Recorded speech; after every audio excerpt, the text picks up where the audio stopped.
आज का जो हमारा टॉपिक है यूनिट 1 है, ठीक है। तो यूनिट 1 में हम लोग जो है टॉपिक जो करेंगे हम लोग यूनिट 1 की, ये मैं बता देता हूँ आपको। हमारे जो टॉपिक होगा students,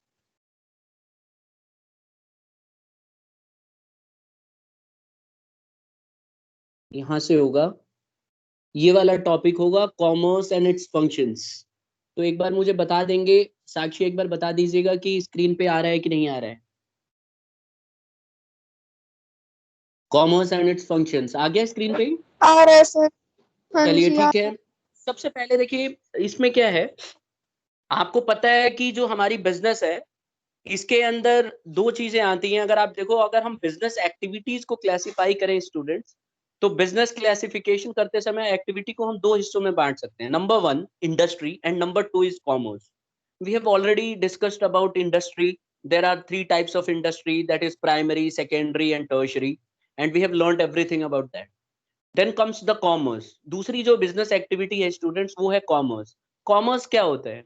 commerce is concerned with buying, selling and distribution of commodities and its organised system for exchange of goods and services between businessman and customers. अगर मैं सिंपल भाषा में बोलूं, तो कॉमर्स कोई भी ऐसी चीज जिसके अंदर खरीदा जाता है, बेचा जाता है, गुड्स को एक जगह से दूसरी जगह पहुंचाया जाता है, या किसी भी तरह की सर्विसेज जो की जाती है बिजनेसमैन और कस्टमर के बीच में, that is known as commerce. तो अगली बार से जब भी कोई पूछे व्हाट इज कॉमर्स, तो commerce is everything. It includes buying, selling, distribution of goods and services between businessman and customer. अच्छा, इसको हम लोग मार्केटिंग एस्पेक्ट से भी देखते हैं बेटा। इसको हम मार्केटिंग एस्पेक्ट से भी नाप सकते हैं। क्यों? अगर आप देखो, इट इज, ये देखो ये वाला पॉइंट, मार्केटिंग एस्पेक्ट भी इसमें दिखाता है बिजनेस का। क्यों? क्योंकि मार्केटिंग क्या होती है? सामान को, टाइप ऑफ गुड्स को राइट पर्सन तक पहुंचाना, और राइट प्लेस पे पहुंचाना, और राइट प्राइस में पहुंचाना। तो ये सारा का सारा काम कॉमर्स करता है। कॉमर्स क्या करता है? मार्केटिंग का काम करता है, because it helps in supplying goods from one place to another at right time and at right price. ये भी बड़ा इंपॉर्टेंट है कि राइट प्राइस पे ही पहुंचाता है। अब जैसे आप देखोगे, कई बार आपने नोटिस किया होगा, आपके घर के आसपास कोई जो प्रोड्यूसर है, जो प्रोड्यूस करता है, जैसे आप देखोगे आसपास जो हमारे इलाके में जो किसान है, अगर प्याज बो रहे हैं और आप जाके उनसे प्याज खरीदने के लिए जाओ, तो लगभग वही रेट देते हैं जो आपको मार्केट में मिल रहा है। ऐसा नहीं है कि बहुत सस्ता दे देंगे आपको। तो इससे ये पता चलता है कि कॉमर्स का काम ही यही है कि वो प्रॉपर प्राइस पे सामान को पहुंचवाता है। अच्छा, प्रॉपर प्राइस पे पहुंचवाने की वजह ये है कि इसके अंदर ऐसे बहुत सारे काम होते हैं जिसकी वजह से सामान सही हालत में रहता है, और उसका रेट अच्छा बना रहता है, और उसकी डिमांड को कम नहीं होने देता। तो ये सारी चीजें जो है कॉमर्स में आती हैं। नेक्स्ट आता है, कॉमर्स को हम दो हिस्सों में बांट सकते हैं। तो अभी तक हमने दो चीजें पढ़ी। देखो, कॉमर्स क्या है? कोई भी चीज जिसमें खरीदना, बेचना, ठीक है, एक्सचेंज ऑफ गुड्स और ऑल्सो सर्विसेज, ये होता है। फिर दूसरे एंगल से इसको देख सकते हैं कि ये मार्केटिंग एस्पेक्ट भी होता है, और ये मार्केटिंग का भी काम करता है, और गुड्स को सही रेट पे पहुंचाता है। अब आता है स्टूडेंट्स कॉमर्स। कॉमर्स को हम दो हिस्सों में बांट सकते हैं। पहला ट्रेड, और दूसरा ऑक्सिलरी टू ट्रेड, जिसको मैंने लिखा हुआ एड्स टू ट्रेड। तो ट्रेड क्या है? सबसे पहले अगर आप देखो, कॉमर्स का तो हमने पढ़ लिया कि भाई ये सारी एक्टिविटी जो इन्वॉल्व होती हैं सामान को एक जगह से दूसरी जगह पहुंचाने में, उनको हम बोलते हैं। तो अगर आप देखो यहाँ पे ये वाला पॉइंट, कॉमर्स वाला, तो इसमें क्या होता है स्टूडेंट्स कि कॉमर्स के फंक्शन क्या है। अगर हम देखें कॉमर्स क्या क्या काम करता है, तो कॉमर्स का सबसे पहला जो फंक्शन है, ये है removal of hindrances of persons. ये क्या करता है? रिमूवल करता है। जो रुकावट होती है ना लोगों के बीच में, उस रुकावट को खत्म करता है। अब आप कहोगे कि सर ये क्या चीज है? देखिए, ये बड़ा सिंपल है। जो प्रोड्यूसर होता है वो अपने गुड्स को प्रोड्यूस करता है अपने खेत में, लेकिन कंज्यूमर जो होता है वो उसके सामान को की जरूरत होती है, वो उसको यूज करता है। लेकिन दोनों एक दूसरे को जानते नहीं है। तो इसको कहते हैं hindrance of person. The person who is producing and the person who is going to consume, they do not know each other. But what commerce do is it removes the hindrance of person. Commerce क्या करता है student? Hindrance of person को दूर करता है trade के माध्यम से। तो कह रहा है कि here the trader acts as an immediate intermediary among them. तो ट्रेडर क्या करता है? ट्रेडर जो है उसके बीच की रुकावट को खत्म कर देता है, और जो भी प्रोड्यूसर है वहां से सामान लेके और कंज्यूमर तक पहुंचवा देते हैं। तो ये है हिंड्रेंस ऑफ पर्सन। कॉमर्स का काम होता है कि जो पर्सन है इनके बीच में जो भी हिंड्रेंसेस है, इसको खत्म किया जाए। मुझे एक स्टूडेंट बताएगा रोल नंबर 5, अनम्यूट करो और बोलो हाँ या ना। Roll number 5। अब देखो रेस्पॉन्स नहीं आ रहा है, यही खराब लगता है। रोल नंबर 5 कौन है? 6। Yes sir. हाँ, रोल नंबर 6 हो आप। Yes sir. देखो इसमें बताया गया है बेटा कि कॉमर्स जो है ना रिमूव करता है हिंड्रेंस ऑफ पर्सन। अब आप ये बताइए, आपको कंप्यूटर खरीदना है, तो आपको पता है कि प्रोड्यूसर कौन है, कौन बना रहा है कंप्यूटर, आप उसको जानते हो पर्सनली? No sir. लेकिन फिर भी अगर आप कंप्यूटर खरीदना चाहो तो खरीद सकते हो। Yes sir. कैसे? क्या करोगे बताओ? हाँ जी, कैसे खरीदेंगे बताइए? अनम्यूट म्यूट करो अपनी आवाज, आपकी आवाज साफ नहीं आ रही। इसको प्रॉब्लम को सॉल्व करने के लिए आप ये बोलने जा रहे हो कि सर मैं दुकान पे जाऊंगा खरीदूंगा, लेकिन आप ये देखो इसके पीछे की कहानी देखो। जिसने कंप्यूटर बनाया होगा उसने पहले ट्रेडर को बेचा होगा, ट्रेडर ने ले जाके उसको डिस्ट्रीब्यूट किया होगा हर जगह, और छोटे छोटे दुकानदार उसको बेच रहे हैं। तो ये पॉसिबल इसलिए हुआ क्योंकि बीच में ट्रेडर इन्वॉल्व था। तो ये इस तरह से हिंड्रेंस ऑफ पर्सन को खत्म किया जाता है। कोई किसान ने अपनी खेती करी, फसल उगाई, तो वो फसल जो है ट्रेडर के थ्रू बेचा जाता है, तो ट्रेडर जो है इस प्रॉब्लम को सॉल्व आउट करता है। तो यही है फंक्शन, जो कॉमर्स का पहला फंक्शन ये है कि ये रिमूव करता है हिंड्रेंस ऑफ पर्संस को। पर्संस की जो हिंड्रेंसेस होती हैं उसको दूर करने का काम करता है ये। दूसरा आता है removal of hindrance of place.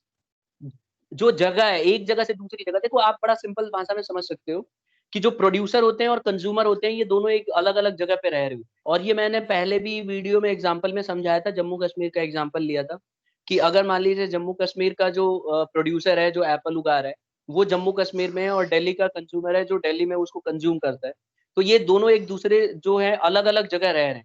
लेकिन इसकी प्रॉब्लम को सॉल्व कैसे हो रहा है? ये problem solve with the help of transportation. Unmute करो, किसी बच्चे ने म्यूट किया नहीं है उसे म्यूट करो, सब म्यूट करके रखो जब तक बोल लेना हो। तो मैं ये कह रहा था कि रिमूवल ऑफ हिंड्रेंस जो है प्लेस का, ये with the help of transportation होता है स्टूडेंट्स। जब भी कोई सामान एक जगह से दूसरी जगह लाना होता है तो हम ट्रांसपोर्टेशन की मदद लेते हैं, और एक जगह से दूसरी जगह ट्रांसपोर्टेशन की मदद से उसमें पैकेजिंग करके और सामान को एक जगह से दूसरी जगह भेजा जा सकता है। तो हमने दो चीजें पढ़ा, एक तो hindrance of people, hindrance of people को खत्म करने के लिए ट्रेडर इस्तेमाल किया जाता है और इसमें कॉमर्स सीधा सीधा इन्वॉल्व होता है। दूसरा आता है removal of place. Removal of place के लिए ट्रांसपोर्टेशन का इस्तेमाल किया जाता है, जहां से गाड़ियों से सामान को एक जगह से दूसरी जगह पहुंचाया जाता है। तीसरा आता है रिस्क। आप देखो बिजनेस के अंदर सबसे खतरनाक होता है रिस्क। हर आदमी डरता है बिजनेस करने से क्योंकि उसको पता है कि इसमें रिस्क इन्वॉल्व है, कहीं नुकसान ना हो जाए। अच्छा, रिस्क कैसे कैसे हो सकते हैं स्क्रीन पे देख सकते हो, जैसे कि फायर लगना, थेफ्ट होना, डैमेज होना सामान। तो ये सब के सब जो है इनको प्रोटेक्शन किससे मिलती है? इनको प्रोटेक्शन मिलती है इंश्योरेंस की मदद से। आप देखोगे इंश्योरेंस की मदद से इन सबको प्रोटेक्शन मिल जाती है। तो इंश्योरेंस करा के और ये सारी प्रॉब्लम को सॉल्व आउट किया जा सकता है। तो अगर आप बिजनेस रन कर रहे हो और आपको रिस्क दिख रहा है तो आप इंश्योरेंस कराओ, इसमें छोटा सा प्रीमियम भरा जाता है और वो किस्त भरने के बाद इंश्योरेंस कंपनी गारंटी ले लेती है कि जब भी लॉस होगा हम आपका लॉस बियर करेंगे। तो तीन चीजें हमने पढ़ ली। एक तो हिंड्रेंसेस ऑफ पीपल जिसको ट्रेड दूर करता है, दूसरा हमने पढ़ा हिंड्रेंसेस ऑफ प्लेस जिसको ट्रांसपोर्टेशन दूर करता है, एक हमने पढ़ा हिंड्रेंसेस ऑफ रिस्क जिसको इंश्योरेंस कंपनी दूर करती है। नेक्स्ट आता है हिंड्रेंस ऑफ टाइम। अगर आप देखो हिंड्रेंस ऑफ टाइम ये क्या है, आप देखोगे कोई भी सामान जब हम प्रोड्यूस करते हैं तो वो सामान एक ही बार तो सब आदमी खाएंगे नहीं। जैसे सपोज करो एग्जाम्पल के तौर पे आलू हो गया, प्याज हो गया, अगर कोई फार्मर इसको प्रोड्यूस करता है तो कोई जरूर आलू एक ही दिन में थोड़ी ना कोई खा लेगा। तो इसमें क्या होता है, इसको ले जाके एक ऐसी जगह हमें रखना होता है जहां पे इसका टाइम मैनेजमेंट किया जा सके। यानी ये जो प्रोडक्शन होता है आलू का और प्याज का ये पर्टिकुलर सीजन में ही होता है, साल भर तो होता नहीं है। तो आपको एक ऐसी जगह चाहिए जहां आप ले जाके इसको स्टोर कर सको और उसको बोलते हैं वेयर हाउस। तो ऐसे में क्या होता है कि रिमूवल ऑफ टाइम को किया जा सकता है, हिंड्रेंसेस जो आता है टाइम को लेके इसकी प्रॉब्लम को सॉल्व करने के लिए हमारे पास वेयर हाउसेस होते हैं। तो ये बहुत जरूरी हो जाता है कि गुड्स को तब तक स्टोर करके रखा जाए जब तक उसे हम बेच नहीं देते। तो इस प्रॉब्लम को सॉल्व करने वाला लास्ट वाली लाइन में देखो, this problem can be solve by warehousing क्या है? एक ऐसा घर जहाँ पे कोल्ड स्टोरेज होता है, मौसम बना के रखा जाता है और सामान को स्टोर करके रखा जाता है, और मार्केट में जैसे जैसे डिमांड होती है वो वहां से सामान को निकाल के मार्केट में पहुंचाया जाता है। नेक्स्ट आता है हिंड्रेंसेस ऑफ नॉलेज। देखिए ये बड़ा इंपॉर्टेंट हो जाता है कि नॉलेज, लोगों को जब पता ही नहीं रहेगा कि कौन सा गुड्स कहाँ पे मतलब अवेलेबल है, तो वो डिमांड कैसे करेंगे? तो इसीलिए ये जो हिंड्रेंस ऑफ नॉलेज है, इसको दूर करने के लिए एडवर्टीजमेंट का इस्तेमाल किया जाता है। Knowledge of customers about the product and services offered by the business organisation is a major problem in the business. It is a very important and a major problem, because if you are not able to convey what type of goods are available into the market, nobody is going to demand that product. So therefore advertising directly helps in removal of such type of hindrances. Last वाली line में देख सकते हो कि advertising helps in the removal of hindrance of knowledge among the buyer. So by with the help of advertisement, we can remove lot of hindrances where people do not know about the products. Now they will be available, they will be known to that individual product, and they can demand those products from the market. तो ये बहुत जरूरी है। अगर आपको product के बारे में ही नहीं पता रहेगा तो आप सामान को मांगोगे कैसे? तो इसीलिए ये तभी पॉसिबल है जब आपको पता चले। तो इसीलिए बेटा एडवर्टीजमेंट आप देखते हो, टेलीविजन पे भी एडवर्टीजमेंट आती रहती है। ये कॉमर्स का काम है कि इंफॉर्मेशन दिया जाए, बाहर वाले लोगों को पता चले कि एटलीस्ट मार्केट में सामान क्या क्या है। और एक और आता है हिंड्रेंस ऑफ फाइनेंस। देखिए कोई भी आप बिजनेस करते हो तो उसमें पैसे की जरूरत पड़ती है, और पैसा घर पे तो ऐसे पेड़ तो लगा नहीं हुआ है, जैसे यहाँ पे मैंने डायग्राम में बना रखा है। तो बैंक जो है, आप देखो बैंक फाइनेंस प्रोवाइड करने का काम करता है। ये क्या करता है, जितने बिजनेसमैन होते हैं या कोई बिजनेस स्टार्ट करना चाहता है, तो वो इससे लोन ले सकता है बैंक से, और उस पैसे को लगा के बिजनेस को आगे कंटिन्यू कर सकता है। और जो भी उसकी कमाई होगी उसमें से कुछ हिस्सा बैंक को इंटरेस्ट के तौर पे दे सकता है, और उसकी इंस्टॉलमेंट को पूरा चुका के अपने बिजनेस को कैरी ऑन कर सकता है। तो whenever there is a lack of finance for the business, that business can directly go to the bank and raise loans from those banks, and banks are always ready to give that loan if it is secure that, if it is sure that this individual is going to return that money. तो वो आपका background check करेगा, जमीन कितनी है, property कितनी है, कुछ रिकॉर्ड में अपने पास रखेगा आपके डॉक्यूमेंट्स, जिससे कि आप धोखा ना दे सको, और आपको पैसे वो प्रोवाइड करा देगा और आप बिजनेस को स्टार्ट कर सकते हो। तो ये हमने 6 पॉइंट्स पढ़ा। मुझे कौन समझाएगा ये 6 जल्दी जल्दी? Sir Anjali. Sir roll number 3। Roll number Anjali ने पहले बोला है बेटा, अंजलि समझा रही है। जल्दी जल्दी बेटा बता दो फटाफट, टू द पॉइंट स्पेसिफिक रहना है। हाँ ओके सर। सर कॉमर्स के 2 पार्ट हमने कर दिए थे, ट्रेड और एड्स टू ट्रेड। और सर इसमें फंक्शन ऑफ कॉमर्स में पहला आता है removal of hindrances of person. Sir ये जो है, जो प्रोड्यूसर और कंज्यूमर के बीच में जो कांटेक्ट, लैक ऑफ कांटेक्ट होता है, उसे हटाने में मदद करता है। और इसमें ट्रेडर जो है वो इंटरमीडिएटरी एक एज अ एक्ट करता है, जो कंज्यूमर और प्रोड्यूसर के बीच में जो है लिंक बनाता है। और सर जो प्रोडक्ट प्रोड्यूस कर रहा है वो कंज्यूमर तक पहुंचाता है। एक्सीलेंट। दूसरा सर दूसरा आता है removal of hindrances of place. Sir जैसे कोई जैसे एप्पल है, वो जम्मू कश्मीर में है, उसे दिल्ली लाने में, तो सर वो ट्रांसपोर्टेशन उसमें हेल्प करती है। जो ट्रांसपोर्टेशन है वो एप्पल जम्मू कश्मीर से दिल्ली लेके आएगी। तो ये जो हिंड्रेंसेस ऑफ प्लेस है, ये ट्रांसपोर्टेशन हटाती है। ठीक है। तीसरा सर तीसरा आता है removal of hindrances of risk. Sir business में सबसे ज्यादा रिस्क होता है, तो और रिस्क इसमें जैसे आग लग गई कहीं पे, या कहीं पे चोरी हो गई, या किसी नेचुरल कैलेमिटी की वजह से डैमेज हो गया, तो सर ऐसे रिस्क को इंश्योरेंस से प्रोटेक्ट किया जा सकता है। ठीक है। और सर फोर्थ आता है removal of hindrance of time. Sir हाँ, और सर हिंड्रेंस ऑफ टाइम का मतलब है कि प्रोडक्शन और कंजप्शन में जो गैप होता है बीच में, वो सर फ्यूचर डिमांड पे वो होता है कि मतलब हाँ, जो सामान है हमें रखना चाहिए जब तक वो बिक ना जाए। और सर ये हमें उस सामान को ऐसा एनवायरनमेंट देना चाहिए ताकि मतलब वो खराब ना हो जल्दी से, जब तक वो बिक ना जाए। और इसके लिए हम वेयर हाउसिंग कर सकते हैं। ठीक। फिफ्थ आता है removal of hindrances of knowledge sir.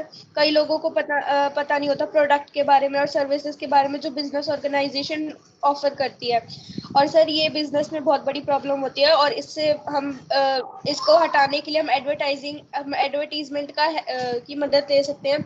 हम एडवर्टीजमेंट करके लोगों में अपने मतलब प्रोडक्ट के बारे में बता सकते हैं। बिल्कुल सही। और लास्ट?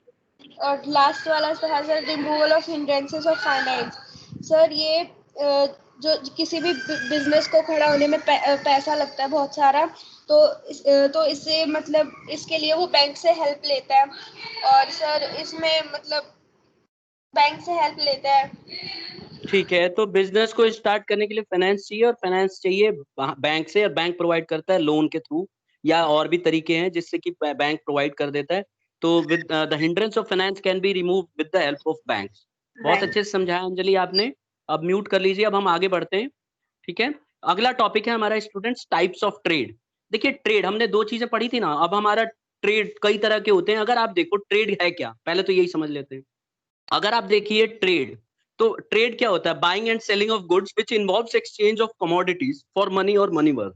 जब भी हम कोई भी गुड्स को खरीदते हैं या बेचते हैं, और जिसके अंदर एक्सचेंज होता है गुड्स का या सामान का एक जगह से दूसरी जगह, और जिसमें पैसा का इन्वॉल्वमेंट होता है, जिसके बदले हम पैसा चार्ज करते हैं, that is known as trade.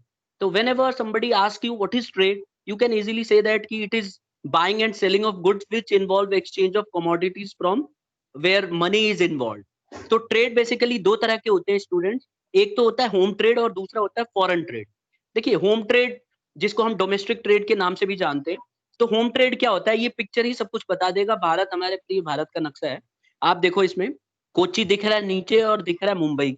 इसका मतलब मैंने यहाँ पे ये दिखाया है कि यहाँ सामान, यहाँ से सपोज करो कोच्चि से सामान हमने ले जाके और मुंबई पहुंचवा दिया, तो ये होम ट्रेड कहलाएगा। रीजन क्या है कि क्योंकि ये एक ऐसा ट्रेड है जिसमें सामान का movement from one place to another हुआ विद इन द कंट्री। तो कंट्री के अंदर ही जब सामान का लेना देना, बाइंग सेलिंग हो या एक्सचेंज ऑफ गुड्स हो विद इन द कंट्री, एक ही देश के अंदर, तो that is known age home trade.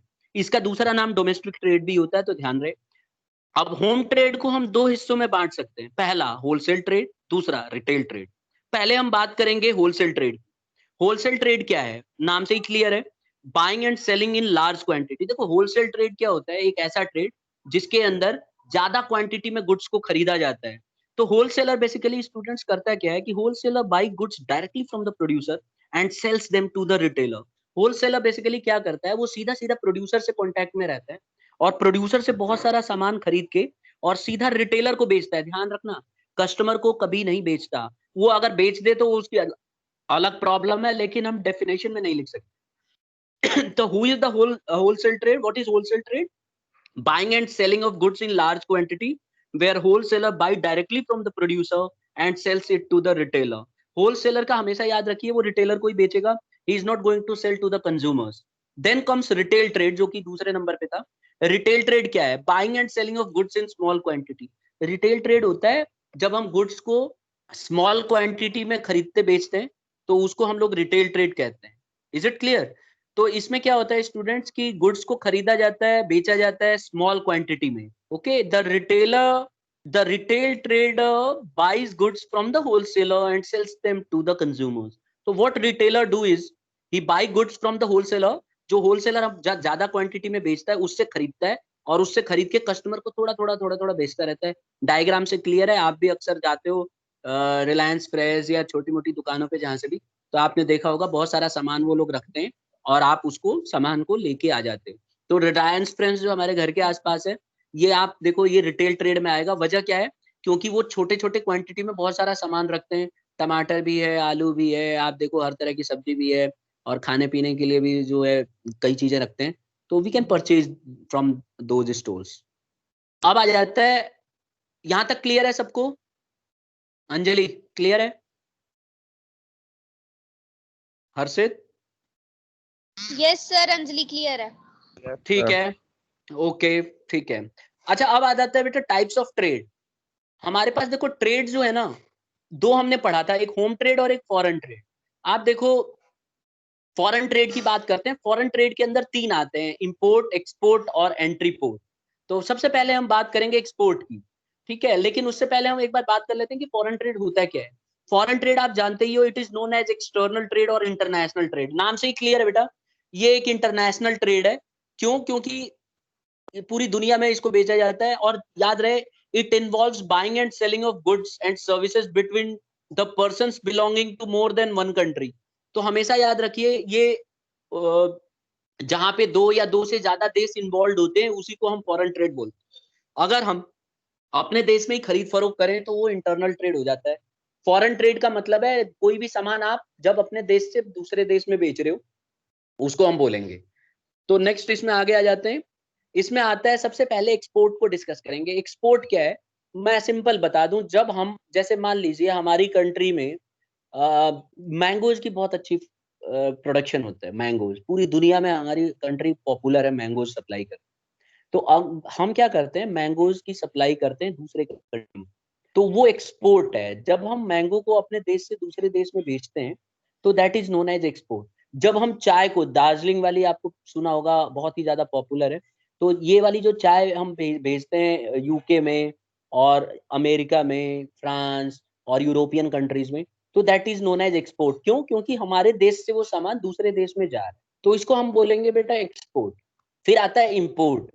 जब हम कोई सामान खरीदते हैं, परचेज करते हैं गुड्स फ्रॉम फॉरेन कंट्री, जब भी हम फॉरेन कंट्री से सामान को खरीदते हैं तो उसको हम बोलते हैं इंपोर्ट। जैसे आपको डायग्राम में दिख रहा है, ये हमने सऊदी अरेबिया से खरीदी हुई है मिराज, ये एरोप्लेन है या जेट फाइटर्स इंडिया ने खरीदा है। तो जब भी हम कोई चीज खरीदते हैं दूसरे देश से, जैसे अभी रफाल इंडिया ने इंपोर्ट किया है, तो what they have done is they have purchase those jet fighters from France. that is why it is known as import, because we are getting those goods from other country। तो जब हम दूसरे country से अपने country में सामान को लाते हैं तो that is known as import। फिर आ जाता है एंट्री पोर्ट। ये अक्सर पूछा जाता है टेस्ट में कि एंट्री पोर्ट क्या है। देखिए होता क्या है कि एंट्री पोर्ट एक ऐसा तरीका है जिसमें आप सबसे पहले सामान को इंपोर्ट करो और उसके बाद किसी थर्ड पार्टी को एक्सपोर्ट कर दो। एग्जाम्पल के तौर पे मान लीजिए हमारी कंट्री है इंडिया, इसने इंग्लैंड से सामान मंगाया और मंगा के वही सामान को चाइना को दे दिया। जैसे चाइना से अच्छी बनती नहीं है इंग्लैंड की या यूके की उतना, या हो सकता है चाइना उससे प्रिफर ना करता हो खरीदना। तो ऐसे में हम लोग पहले इंग्लैंड से खरीद लेंगे और वही सामान का थोड़ा सा रेट वेट बढ़ा के और चाइना को दे देंगे, तो उसको बोलेंगे एंट्री पोर्ट। तो इम्पोर्ट, ये क्या है, importing goods from one country for the purpose of exporting them to some other country. जब भी कोई सामान को इंपोर्ट इसलिए किया जाता है, इस पर्पज से किया जाता है कि उसको दोबारा से एक्सपोर्ट किया जा सके थर्ड कंट्री को, तो उसको हम बोलते हैं एंट्री पोर्ट। तो ये था। अब ये कौन बताएगा, नाम बताओ। Sir roll number 3। Roll number 3। 2। चलो रोल नंबर 3 ने पहले बोला है। रोल नंबर 3 नाम बताइए। कनिष्का। हाँ ठीक है कनिष्का बेटा, इसको समझा दो जल्दी जल्दी। तो आपके सामने चार्ट दिख रहा है, types yes of sir. Trade जो हमने अभी डिस्कस किया। Now it's up to you, now you are going to be explaining all this things. Start. First of all हम आते हैं एड्स ऑफ ट्रेड में। एड्स ऑफ ट्रेड होता है कि किसी भी गुड को खरीदना या बेचना जिसमें एक्सचेंज ऑफ कमोडिटी इन्वॉल्व हो और जिसमें पैसों का लेन देन भी इन्वॉल्व हो, वो ट्रेड कहलाता है। उसके दो टाइप होते हैं, होम ट्रेड और foreign trade. Home trade domestic trade और इंटरनल ट्रेड भी कहलाता है, और इसके अंदर हम अपनी ही कंट्री में सामान को बेचते या खरीदते हैं। और इसके दो टाइप होते हैं, होलसेल ट्रेड और रिटेल ट्रेड। होलसेल में होता है कि हम लार्ज क्वांटिटी में सामान को बेचते हैं या फिर खरीदते हैं। भगवान सिंह होता है। ठीक है, और बीच में नहीं होलसेल बोलेगा कोई, इन्हीं को समझाने देना। यही बता रही हूँ और अच्छा समझा रही हूँ। हाँ a wholesaler buys goods directly from the producers and sells them to the retailers।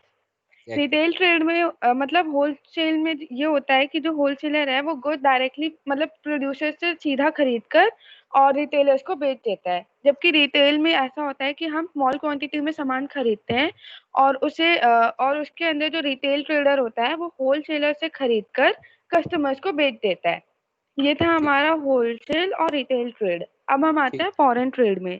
Foreign trade international और एक्सटर्नल ट्रेड भी कहलाता है, और इसके अंदर जो है हम दूसरी कंट्रीज के साथ सेलिंग ऑफ गुड्स या फिर बाइंग ऑफ गुड्स, मतलब ये इन्वॉल्व है।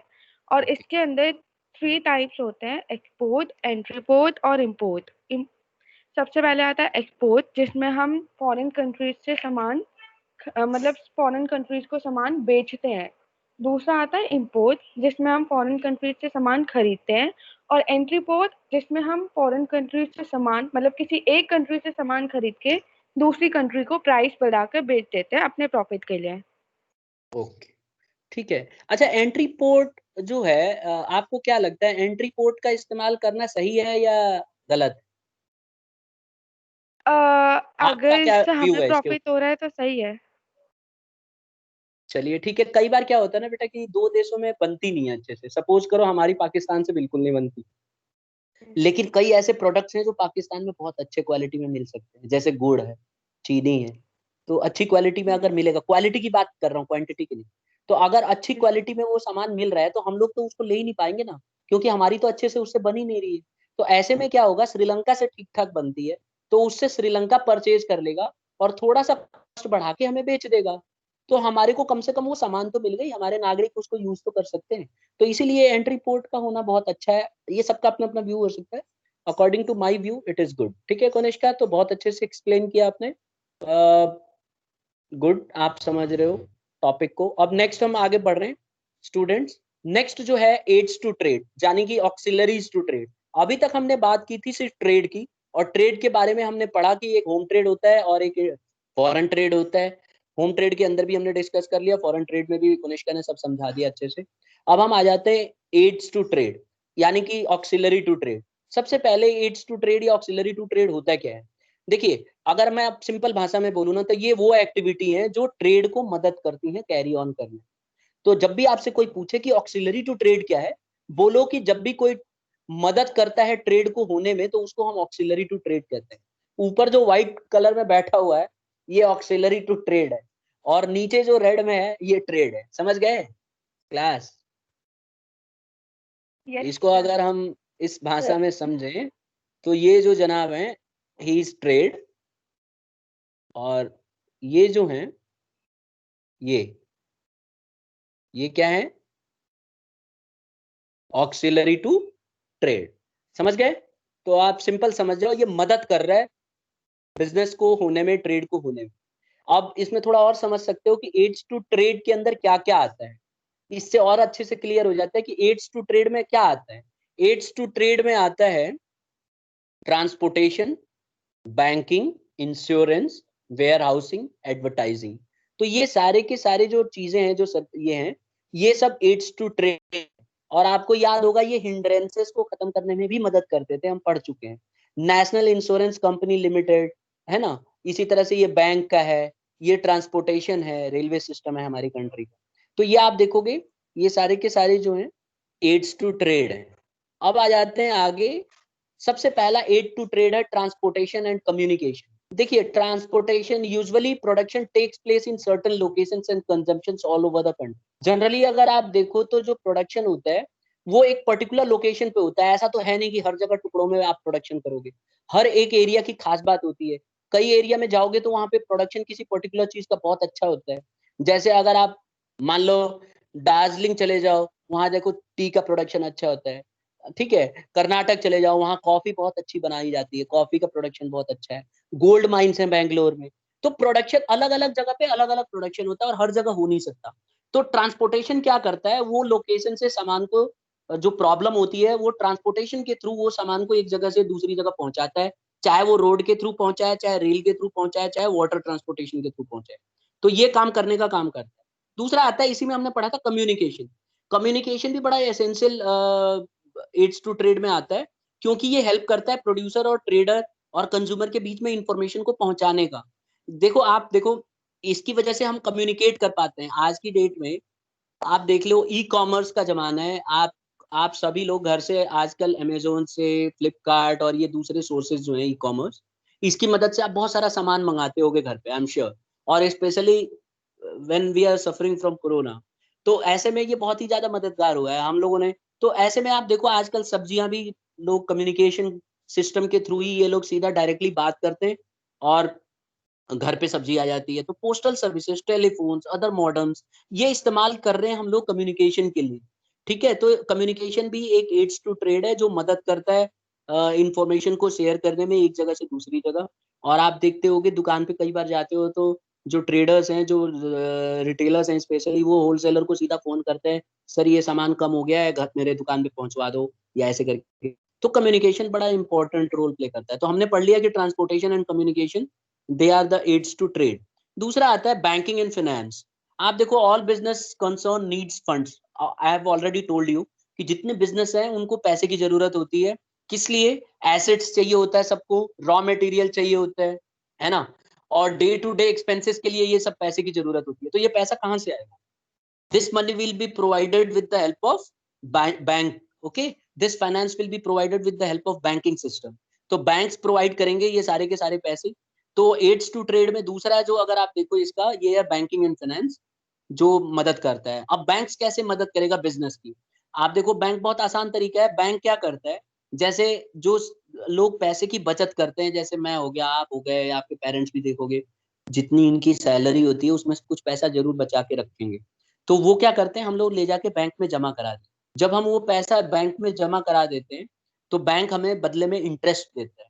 और ये तो हो गया एक हिस्सा इसका, यानी कि बैंक क्या करता है बेटा, एक्सेप्ट करता है डिपॉजिट्स।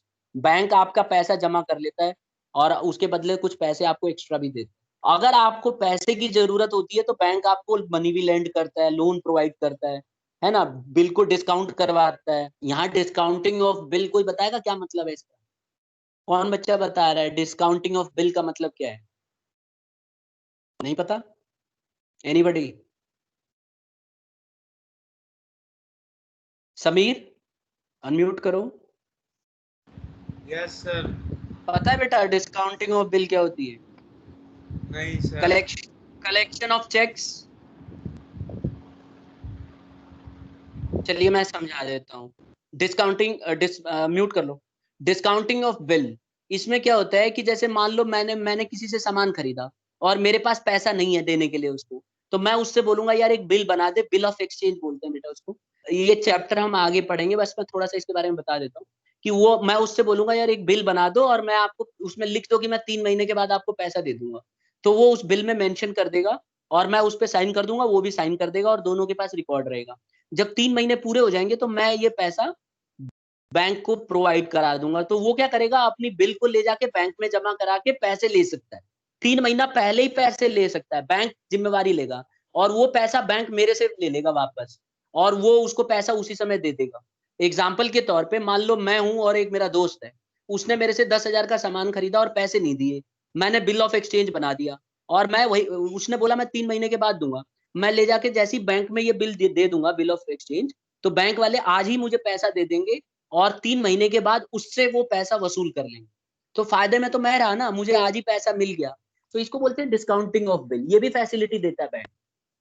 बैंक हमारे बदले चेक कलेक्ट करता है। मान लो किसी से चेक मिला, हमने ले जाके जमा कर दिया, वो पैसे का पूरा वसूलनामा वो खुद करेगा। आपने देखा भी होगा, कई बार आपके पेरेंट्स को चेक मिलता है तो वो चेक आप ले जाके दे देते हो, तो उसका कंसर्न बैंक है वो उसको सॉल्व आउट करता है। तो ये सब काम है बैंक के। बैंक दो काम करता है, एक तो एक्सेप्ट करता है डिपॉजिट्स को और दूसरा लेंड करता है, और अदर सर्विसेज भी प्रोवाइड करता है, जैसे आपकी बिजली का बिल भर देना, अदर दूसरे टाइप की फैसिलिटीज दे देना, आपको एसएमएस के थ्रू इंफॉर्मेशन देना, ये सारी चीजें बैंक का काम। तीसरा आता है एड्स टू ट्रेड में इंश्योरेंस। इंश्योरेंस हम अच्छे से जानते हैं, ये एक ऐसा तरीका है जिसके अंदर बिजनेस में होने वाले लॉस को कवर करने का काम करता है। जैसे फायर की वजह से, अर्थक्वेक की वजह से, थेफ्ट की वजह से अगर कोई भी चोरी चकारी हो जाती है बिजनेस में, तो हम इससे बच सकते हैं। कैसे? हम क्या करेंगे, इंश्योरेंस कंपनी से इंश्योरेंस करवा लेंगे। इंश्योरेंस कंपनी पहले थोड़ा सा अमाउंट लेती है हमसे हर महीने या साल में एक बार, या 6 महीने पे या 3 महीने पे, जैसे भी हमारा एग्रीमेंट होगा। और उस किस्त के बदले वो गारंटी देती है कि कल को अगर आपको नुकसान हो जाता है, आग लग जाती है, चोरी हो जाती है, तो सारा पैसा हम आपको प्रोवाइड करा देंगे। तो ये होता है। जैसे कई लोग अपने देखो घर का इंश्योरेंस करवाते हैं, ठीक है, अब इसमें मान लो घर की कीमत बताते हैं कि हमारे घर में इतने का सामान है, ये है वो है, ठीक है। अब मान लो सामान महंगे महंगे आजकल सामान होते हैं, जैसे टीवी बोल दी 60,000 की टीवी है, फ्रिज है 40,000 का, और कंप्यूटर है, इस तरह के महंगे महंगे आइटम्स बता देंगे। कल को अब इंश्योरेंस कंपनी उनको बोल देगी कि आपको 10,000 महीने में वो साल में भरना है। 10,000 आप एक ही बार भर दो या 6-6 महीने में भर दो, जैसे भी है, और हम आपको गारंटी देते हैं कि आपके घर का सामान अगर कोई चोरी होता है तो हम आपको पैसे प्रोवाइड कराएंगे। अगर मान लो 10,000 का वो इंस्टॉलमेंट देना शुरू कर देता है एज पर रूल, और उसने दे दिया और बाद में चोरी हो जाती है, तो वो सारा का सारा पैसा क्लेम कर सकता है इंश्योरेंस कंपनी। तो बिजनेस भी यही करती है, बिजनेस रिस्क को अपने इंश्योरेंस कंपनी से क्लेम कर सकती है, उसके बदले में उसको लिखा हुआ है, देखो लास्ट वाली लाइन में, on the payment of nominal amount called premium the amount of loss और damage is compensated by the insurance company. तो इंश्योरेंस कंपनी कंपनसेशन देने का काम करती है, छाता का काम करती है, देख लो डायग्राम में बना रखा है, ये इसको कवर दे रही है, ऊपर से इसको नुकसान नहीं होने देगी। नेक्स्ट आता है वेयर हाउसिंग। एक स्टूडेंट ने बड़ा अच्छे से समझा दिया था, अंजलि ने बातों बातों में उसी में समझा दिया था। इन्होंने बोला था सर वेयर हाउसिंग एक ऐसी जगह है जहाँ पे सामान को रखा जाता है और समय आने पे प्रोवाइड कराया जाता है। तो बेटा वेयर हाउस एक ऐसी जगह है जहाँ पे प्रोडक्ट्स को रखा जाता है एक ऐसे कंडीशन में जहाँ पे वो डैमेज ना हो। जैसे कि अगर मान लो आलू है तो उसको ठंडा घर में रखा जाएगा टेम्परेचर कम करके, जिससे कि वो सड़ेगा नहीं, गलेगा नहीं। अब उसकी जब भी डिमांड होगी थोड़ा थोड़ा मार्केट में उसको निकाला जाएगा। तो warehouses facilitates storage of goods and establishes price by equalising supply. ये सप्लाई को सही समय पे दे के प्राइस को मेंटेन रखता है और इससे प्राइस जो है एकदम ऑर्डर में मेंटेन रहती है। लास्ट इसमें एक और आता है एडवर्टीजमेंट। एडवर्टीजमेंट क्या करता है? It helps to reach millions of customers from promoting sales and giving information about the product. Advertising what does is it provides a lot of information to the business organizations and to the consumers. By doing so, consumers come to know about the products and they can easily demand those products whenever required. तो वो products को जब भी उनको जरूरत पड़ेगी तो वो इनको products मिल जाते हैं। तो thus advertising makes possible marketing of goods and services on a large scale. तो इसीलिए ये large scale में marketing का भी काम करता है और advertisement बड़ा helpful होता है। तो ये हमने 5 points पढ़ लिए हैं। आप कौन बताएगा? सर मैं। नाम बताओ। अंजलि। अंजलि ने तो बता दिया बेटा, अब दूसरे बच्चों को भी मौका मिलना चाहिए। और कौन कौन पार्टिसिपेट करेगा? ये आपको सिर्फ समझाना है बेटा, स्क्रीन पे सामने रहेगा, ऑक्सिलरी टू ट्रेड, और फुल स्पीड से समझाना है। कौन बता रहा है? सर समीर। समीर जल्दी से स्टार्ट कर दो बेटा। सर पहला तो ट्रांसपोर्ट और कम्युनिकेशन है। उसमें जैसे हाँ तो आपने बताया था कि एक चीज एक ही जगह हर जगह पे नहीं बन सकती, तो जहाँ पे स्पेसिफिकली ज्यादा बनती है वहां से और कहीं पे ट्रांसपोर्ट हो जाती है, रोड से, वाटर से या फिर एयर से, डिफरेंट वेज से, ठीक है और ठीक है ठीक कम्युनिकेशन है की मदद से ठीक है। हम मैं जो एक चीज और क्लियर कर दूं, एड्स टू ट्रेड होता है क्या, ये चीज बताना भूल गया। एड्स टू ट्रेड होता है एक ऐसा तरीका जो मदद करता है ट्रेड को करने में। तो ट्रेड के समय बहुत सारी रुकावटें आती हैं, उन सब रुकावटों को खत्म करने में मदद करता है। पहला है ट्रांसपोर्टेशन एंड कम्युनिकेशन। ये क्या करता है? ट्रांसपोर्टेशन के थ्रू गुड्स को एक जगह से दूसरी जगह पहुंचा देते हैं।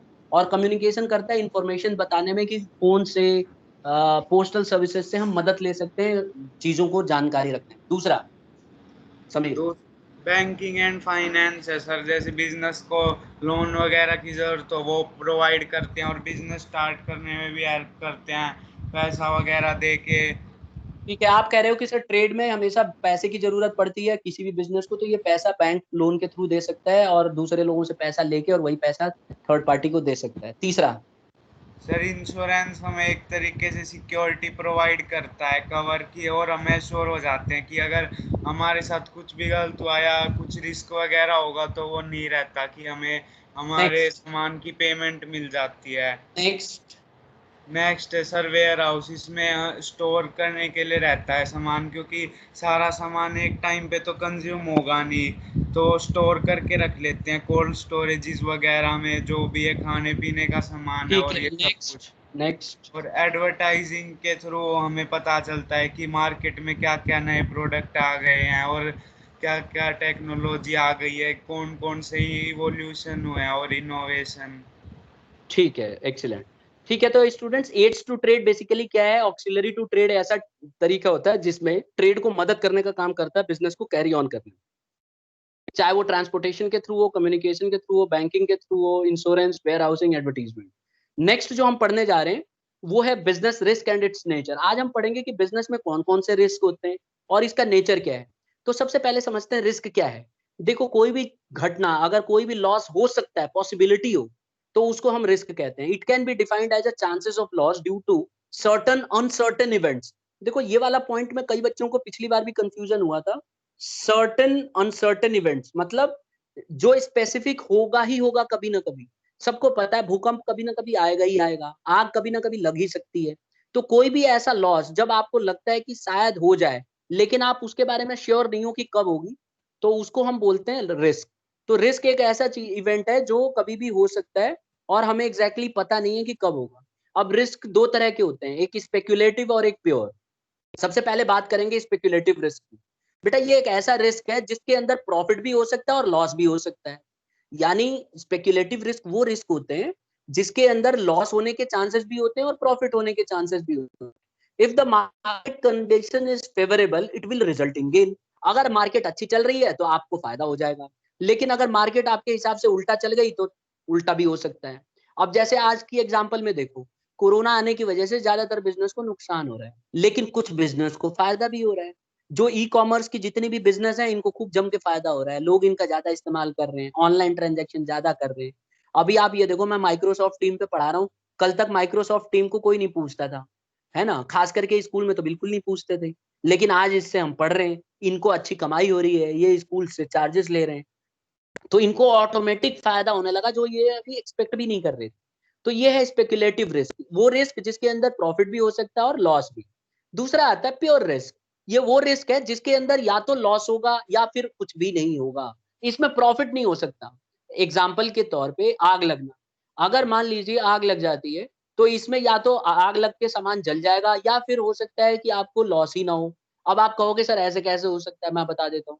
अगर आपने घर का इंश्योरेंस करा रखा है, फायर इंश्योरेंस, मान लो आग लगी, आग लगने से आपको 2 लाख का सामान जल गया, तो आपको इंश्योरेंस कंपनी 2 लाख रुपए दे देगी। तो आपको फायदा नहीं हुआ ना, घाटा भी नहीं हुआ। तो ऐसा भी हो सकता है कि आपको ना फायदा हो ना घाटा हो, या फिर हो सकता है कि आपको लॉस हो। अब मान लो इंश्योरेंस नहीं कराए होते तो आपको लॉस होता। तो इस तरह से होता है। तो बिजनेस प्योर रिस्क वो रिस्क होता है जिसके अंदर या तो लॉस होगा या फिर लॉस नहीं होगा, इसके अलावा उसको प्रॉफिट नहीं हो सकता। और स्पेक्युलेटिव रिस्क में प्रॉफिट भी हो सकता है। अब आ जाते हैं फीचर्स, बिजनेस रिस्क के फीचर्स की बात करते हैं। पहला इसका खूबी क्या है, देखो, business risk arises due to uncertainty. पहली इसकी खूबी ये है, फीचर ये है कि अनसर्टेनिटी की वजह से आता है। जब हमें नॉलेज का, हमें फ्यूचर का नहीं पता होता, and we do not have a knowledge about what is going to be happening in future, then that there is a risk. तो इसी को हम बोलते हैं it arises due to uncertainty. Uncertainty की वजह से आता है, जैसे सरकार ने कोई चेंज कर दिया पॉलिसी, एपिडेमिक आ गया, जैसे कोरोना वायरस आया हुआ है, तो देखो नीचे लिखा हुआ मैंने। तो ये सब घटनाएं अगर आ जाती हैं तो इसके वजह से नुकसान हो सकता है। दूसरा आता है it is an essential part of every business. इसका दूसरा फीचर ये कहता है कि हर एक बिजनेस में ये होगा ही होगा। कोई भी बिजनेस ऐसी नहीं है जिसके अंदर रिस्क इन्वॉल्व ना हो। बिजनेस इसको बचा नहीं सकती, थोड़ा कम जरूर कर सकती है लेकिन हटा नहीं सकती, एलिमिनेट नहीं कर सकती। ये लास्ट वाली पॉइंट बहुत इंपॉर्टेंट है। Risk can be minimise but can not be eliminated. याद रहे, रिस्क को आप कम तो कर सकते हो, ठीक है, लेकिन आप हटा नहीं सकते, जीरो नहीं हो सकता, बेशक आप इंश्योरेंस करा लो। तीसरा, degree of risk depends on the nature and size of business. कहा गया है कि जो रिस्क होता है ना, ये साइज के हिसाब से होता है। जितनी बड़ी बिजनेस होगी उतना ही ज्यादा रिस्क होगा, जितनी छोटी बिजनेस होगी उतना ही कम रिस्क होगा। अगर आप बहुत बड़ी बिजनेस कर रहे हो तो आपके लिए खतरा बहुत है, लेकिन प्रॉफिट भी खूब जम के कमाओ। लेकिन अगर आप छोटी मोटी बिजनेस कर रहे हो तो आपको जो रिस्क होने वाला है वो थोड़ा सा कम हो। चौथा फीचर है profit is a reward for risk taking, bearing risk. कह रहा है कि प्रॉफिट जो है ना, ये इनाम होता है इसका। किसी भी बिजनेस ऑर्गेनाइजेशन के अंदर सबसे बड़ा फीचर ये है बिजनेस रिस्क का कि इसके अंदर प्रॉफिट इनाम के तौर पे देखा जाता है। जितना ज्यादा रिस्क लोगे उसमें उतना ही ज्यादा प्रॉफिट इन्वॉल्व होगा। तो ये आपके लिए एक तरह से रिवार्ड है। अगर आपको सही चल जाती है किस्मत तो आप अच्छा कमा लोगे, नहीं तो गड़बड़ हो जाएगा। अब आ जाते हैं causes of business risk. Business risk किस वजह से होते हैं? कई रीजन है बेटा इसके। पहला है नेचुरल कॉज, नेचर से जो आता है। जो आप देख रहे हो, अभी टीवी चलाओगे क्लास लेने के बाद तो देखना जरा, नेचुरल कॉजेज बता रहे होते हैं टीवी में, आजकल खूब जम के चल रहा है। Risk due to natural calamity, screen पे देख रहे हो ना, मुंबई में ये हाल है, देख लो। तो ऐसे में क्या हो रहा है, बाढ़ आ जाती है, इसके वजह से क्या होता है, बिजनेस को सफर करना पड़ता है, डैमेज हो जाता है। तो इसमें include damages from flood, fire, earthquake, there are lot of reason. ये नेचर से आता है, ये ह्यूमन बींग नहीं कराता, ये मतलब नेचर से ही मिलता है हमें।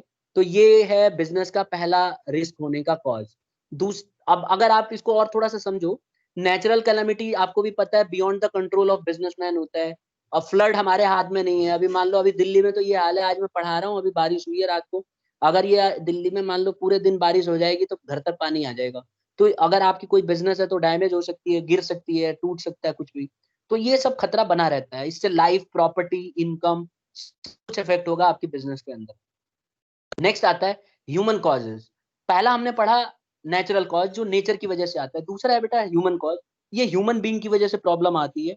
ये क्या होता है, इट में arise due to certain human activity, जैसे कि चोरी कर लेना, है ना, किसी ने पैसा ले लिया और बिजनेस को पैसा लौटा नहीं रहे, मिस्टेक्स कर दिए, एक्सीडेंट हो गया। तो इस तरह की, अब ये देखो ये पिक्चर में मैंने रखा हुआ है, जो है मिस्त्री काम कर रहा है, अचानक हाथ चला गया, अब हाथ कट गया, हाथ कटेगा तो ये क्लेम करेगा, कोर्ट में जाएगा, फिर आपके मशीन के ऊपर सवाल उठेंगे, मशीन कैसी थी, आपने सेफ्टी मेजर्स क्यों नहीं रखे, आपके बिजनेस से वो क्लेम करेगा 20 लाख 30 लाख 40 लाख जैसा भी है, आपके बिजनेस को देना पड़ेगा अगर आप केस हार जाते हो। तो ये बिजनेस को नुकसान होता है ह्यूमन की वजह से, ह्यूमन की गलतियों की वजह से बिजनेस को नुकसान हो सकता है। इसमें क्या क्या आता है, डिसऑनेस्टी आता है, अगर कोई बेईमान हो, केयरलेसनेस, कोई केयरलेसनेस, वो जो डायग्राम था केयरलेसनेस का था, नेग्लिजेंस ऑफ एम्प्लॉइज, कई बार क्या होता है एम्प्लॉय नेग्लिजेंस ही रहते हैं, भाई छोड़ो हटाओ, स्ट्राइक्स होता है। तो ये सब जो है stoppage of work due to power failure, electricity चली गई उसकी वजह से काम नहीं हो रहा है, तो इससे बिजनेस का नुकसान होता है और ये बिजनेस को ध्यान देना चाहिए। नेक्स्ट आता है इकोनॉमिक कॉजेज। ये इकोनॉमिक कॉजेज जो होते हैं ये due to demand of products, competition, price change, technology में बदलाव आना, इंटरेस्ट रेट बढ़ना, टैक्सेस बढ़ जाना, ये सब इकोनॉमिकल कॉजेज हैं जो पैसे से संबंधित है। तो अगर आप डिमांड सप्लाई कम हो जाए, आप इकोनॉमिक्स के स्टूडेंट हो सभी, आपको पता है कि इसके वजह से बिजनेस को नुकसान हो सकता है। और अगर मार्केट में डिमांड अचानक कम हो जाए तो आप प्रोडक्शन करके करोगे क्या जब खरीदने वाला ही नहीं रहे, तो इसके वजह से भी बिजनेस को नुकसान होता है, समझ गए। तो ये बहुत सारे रीजन हो सकते हैं, जैसे इंटरेस्ट रेट हो सकता है, इंटरेस्ट रेट का कम ना बढ़ना, टैक्स में जो चेंजेस आते हैं, अगर गवर्नमेंट टैक्स का रेट बढ़ा दे तो आपको ज्यादा टैक्स देना पड़ेगा, तो इससे आपकी बिजनेस डायरेक्टली इफेक्ट होगी और नुकसान होगा। और इसके अलावा दूसरे कॉजेज भी हो सकते हैं स्टूडेंट्स, जैसे कि पॉलिटिकल डिस्टर्बेंस, मान लो पॉलिटिकल पार्टी चेंज हो गई, मैकेनिकल फेलियर, मशीन में कोई खराबी हो गई, एक्सचेंज रेट में कुछ गड़बड़ आ गई, तो एनी अदर कॉजेज, कोई भी कॉज इसके अलावा, ये तीन के अलावा, ह्यूमन कॉजेज के अलावा, नेचुरल कॉजेज के अलावा, और जो है इकोनॉमिक कॉजेज के अलावा, इसके अलावा जो भी कॉजेज होगा ये सब अदर कॉजेज में आता है।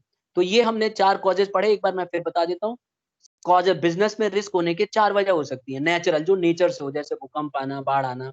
फिर ह्यूमन कॉजेज, ह्यूमन कॉजेज वो कॉजेज है जो ह्यूमन बीइंग की वजह से आती है, जैसे कि लापरवाही, स्ट्राइक कर देना, काम ढंग से ना करना, केयरलेसनेस दिखाना। फिर आता है इकोनॉमिक कॉजेज, जो change in price, demand, interest rate का बढ़ना घटना, ये। और लास्ट में आता है other causes other than this, इनके अलावा जो भी कोई कॉज होगा वो कॉजेज इसके हो सकते हैं। अब लास्ट टॉपिक है हमारा, मैं बहुत ही ब्रीफली इसको समझाऊंगा, ये हमने लास्ट में पढ़ा हुआ है, ज्यादा इसमें समझाने के लिए है नहीं कुछ। स्टार्टिंग अ बिजनेस, बिजनेस को स्टार्ट करने के लिए हमें क्या ध्यान रखना चाहिए। सबसे पहले जब भी आप बिजनेस को स्टार्ट करोगे तो आपको ये देखना पड़ेगा कि किस तरह की बिजनेस को आप चुन रहे हो, ठीक है। आपको समझना होगा कि किस तरह का आप बिजनेस स्टार्ट कर रहे हो।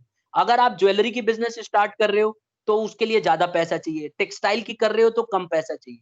तो जब भी आप बिजनेस चुनते हो तो आपको सबसे पहले ध्यान रखना होगा कि बिजनेस किस तरह की चुन रहे हो। फिर आपको बिजनेस चुनते समय साइज ऑफ द फर्म का ध्यान रखना होता है कि आप बिजनेस की साइज कैसा रखना चाहते हो, ठीक है। जो जिसके दिमाग में पहली बार आइडिया आती है बिजनेस को स्टार्ट करने में, या तो वो स्मॉल बिजनेस खोलेगा या मीडियम खोलेगा या लार्ज खोलेगा। अगर स्मॉल खोलता है तो कम पैसे चाहिए, मीडियम खोलेगा तो थोड़ा बहुत चाहिए, और लार्ज बिजनेस अगर वो खोलता है तो इसमें खतरा ज्यादा है, रिस्क बहुत है, लेकिन कमाएगा भी ज्यादा। तो ये उसको ध्यान रखना चाहिए, कभी भी कोई भी आदमी बिजनेस स्टार्ट करता है तो इन चीजों का ध्यान रखना चाहिए। तीसरा, choice of form of ownership, वो चाहता कैसी है, किस तरह का ओनरशिप चाहता है। अगर वो सोल प्रोप्राइटर करता है तो सबका मालिक वो खुद होगा, अगर प्रॉफिट होता है तो सारा का सारा प्रॉफिट इसको मिलेगा, लॉस होगा तो इसे भरना पड़ेगा। लेकिन अगर वो पार्टनरशिप से करता है, मिलके काम करता है, तो सभी जने बियर करेंगे, मान लो 10 पार्टनर है तो सब जने भरेंगे उसमें। तो ये चीज उसको ध्यान रखना होगा, वो किस तरह की बिजनेस स्टार्ट करना चाहता है। अगर कंपनी स्टार्ट करेगा तो लाखों लोग हो सकते हैं। तो जब भी आप चॉइस करते हो किसी भी बिजनेस को स्टार्ट करने की, तो ये तीन चीजों का आपको ध्यान रखना होगा। एक तो लाइन ऑफ बिजनेस क्या होगी, कितनी बड़ी बिजनेस रखना चाहते हो। दूसरा, आपकी बिजनेस की साइज क्या है। तीसरा, आपको किस तरह का चॉइस ऑफ ओनरशिप, मालिकाना हक कैसा चाहते हो, अकेला चाहते हो, पार्टनरशिप में चाहते हो, कंपनी चाहते हो, कोऑपरेटिव सोसाइटी चाहते हो। चौथा, लोकेशन ऑफ बिजनेस, आपको लोकेशन चुनना होगा कि आप बिजनेस कहाँ चलाना चाहते हो। बहुत जरूरी है बेटा ये ध्यान रखना कि जब भी आप कोई बिजनेस चुनते हो तो लोकेशन अच्छा चुनो। अगर आप अच्छा लोकेशन चुनोगे तभी तो कमाओगे। आपने बिजनेस एकदम वीरान जगह पे चुन लिया जहाँ कोई आना जाना नहीं है किसी आदमी का, तो ना तो आपको इलेक्ट्रिसिटी मिलेगी, ना ट्रांसपोर्टेशन कर पाओगे, आपका स्कोप खत्म हो जाएगा। तो ऐसे में जब भी आप कोई बिजनेस शुरू करते हो आपको लोकेशन का बड़ा ध्यान रखना होता है। फिर आता है फाइनेंसिंग या कैपिटल नीड्स। जब भी आप बिजनेस स्टार्ट करते हो आपको देखना होगा कि आप पैसे कहाँ से भरपाई करोगे, उसको आपको डिसाइड करना पड़ेगा कि पैसे कहाँ से लाओगे, कौन सा तरीका होगा जिससे आपके पास पैसे आएंगे। लोन लोगे, है ना, डिबेंचर्स के थ्रू पैसे लोगे, शेयर्स के थ्रू लोगे, डिपॉजिट्स के थ्रू लोगे, बैंक से लोगे, कैसे लोगे, ये ध्यान रखना होगा। छठा आता है फिजिकल फैसिलिटी, कहाँ से आपको फैसिलिटी मिलेगी, बिल्डिंग, मशीन, इक्विपमेंट, ये सब कहाँ से आएंगे, ये आपको तय करना पड़ेगा कि किसके लिए कितना रॉ मटेरियल चाहिए, कहाँ से लाओगे। फिर एक आता है plant layout, proper arrangement of machine करना पड़ेगा जिससे कि वर्कल जो है ज्यादा जो है वेस्टेज ना हो। तो आपको जब भी कोई सेटअप करोगे तो आपको ऐसा करना पड़ेगा कि रिसाइकलिंग हो सके, नुकसान ना हो। और फिर आपको कमिटेड वर्कफोर्स रखना पड़ेगा, ऐसे लोगों को रखना पड़ेगा जो कमिटेड हैं और नुकसान नहीं कर रहे। फिर आपको नवा जो है नाइन्थ, जब भी आप बिजनेस स्टार्ट करोगे टैक्स प्लानिंग आपकी बड़ी प्रॉपर होनी चाहिए। आपको बिजनेस में पहले ही सोचना पड़ेगा कि कौन सी बिजनेस करूंगा जिससे कि टैक्स ना लगे मेरा। तो ये चीज आपको ध्यान रखना होगा और इसके बाद आप बिजनेस स्टार्ट कर सकते हो, लॉन्च कर सकते हो। तो ये 10 रीजन थे जिसकी वजह से हम बिजनेस को स्टार्ट करते समय हमें ध्यान रखना चाहिए। हमें ध्यान रखना चाहिए कि बिजनेस की साइज क्या होगी, मालिकाना हक कहाँ होगा, लोकेशन कहाँ होगा, पैसे कहाँ से निपटाएंगे, बिजनेस को किस तरह से सेटअप किया जाए, वर्क फोर्स यानी एम्प्लॉइज को कितना रखा जाए, कितने नंबर में हो, टैक्स की प्लानिंग कैसे की जाए, ये सारी चीजें थी। तो आज का स्टूडेंट्स टॉपिक खत्म। अगली बार ये रिवीजन कंप्लीट हो गया पूरा यूनिट नंबर 1 का। आप नोट्स कंप्लीट रखो और आज की क्लास इतना ही ओवर कर रहा हूँ और फिर हम कल डिस्कस करेंगे अगला टॉपिक जिसमें मैं, आप पूरा रिवाइज करके अच्छे से रखिएगा। मैं अगले टॉपिक में आपसे जो है जो डिस्कस करूंगा वो सिंपल टॉपिक हम डिस्कस करेंगे जिसके अंदर हम क्वेश्चंस पढ़ेंगे कि किस तरह से इसको अटेम्प्ट किया जाए। ठीक है, तो मैं समझता हूँ ये आप कर लोगे अच्छे से, इसको करके रखिए जब तक।